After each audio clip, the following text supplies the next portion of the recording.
यह कहानी Eleanor state द्वारा लिखी गई है। इस कहानी में वांडा को एक डरपोक पुलिस लड़की के रूप में चित्रित किया गया है जो अमेरिका में आकर बस गई है। उसके सहपाठी विशेष रूप से पैगी और मैडलिन उसके कपड़े पहनने के तरीके के लिए हमेशा उसे चिढ़ाया करते थे और उसके स्कूली जीवन को बेहद कठिन बना देते थे। पैगी और मैडी अन्य सहपाठियों के साथ उसका मजाक उड़ाते थे और वह उसे अजीब मानते थे क्योंकि उसका नाम सबसे अलग था। वांडा अमीर नहीं थी और इसलिए वह हमेशा एक फीकी नीली पोशाक पहनती थी और कक्षा के एक कोने में जाकर बैठ जाती थी। इसका कारण था उनके सहपाठियों द्वारा उसको छेड़ा जाना।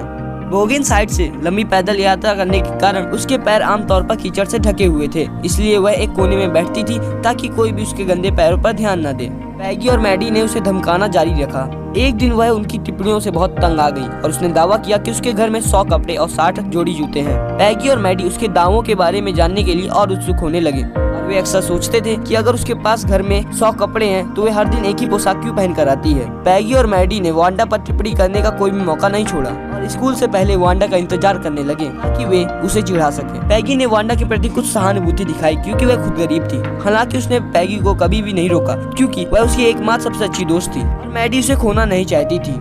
द 100 डस्ट पार्ट 1 के अंत में स्कूल में एक ड्राइंग प्रतियोगिता होती है। प्रतियोगिता के बाद वांडा के पिता ने उसे स्कूल से निकाल दिया और स्कूल में उसकी अनुपस्थिति पर किसी ने ध्यान नहीं दिया क्योंकि वह हमेशा आरक्षित रहती थी और एक कोने में बैठी रहती थी। जल्दी प्रतियोगिता के परिणाम घोषित किए गए और वांडा ने प्रतियोगिता जीत ली। उसने 100 डस्ट के रूप में एक ड्राइंग प्रस्तुत की जिसका दावा उसने हमेशा अपने घर में होने का किया था। पैगी और मैडी और अन्य सभी क्लासमेट यह देखकर हैरान हो गए थे कि वांडा कितनी प्रतिभाशाली है। अंत में पैगी और मैडी पछतावे से भर गए क्योंकि उन्हें यह महसूस करने में बहुत ज्यादा समय लग गया था कि वांडा कितनी प्रतिभाशाली थी। वह वांडा से माफी भी नहीं मांग सकते थे क्योंकि वह पहले से ही जा चुकी थी। इसी के साथ आपका ये चैप्टर कंप्लीट होता है। अगर आपको ये वीडियो अच्छी लगी तो इस वीडियो को लाइक और चैनल को सब्सक्राइब जरूर कर देना।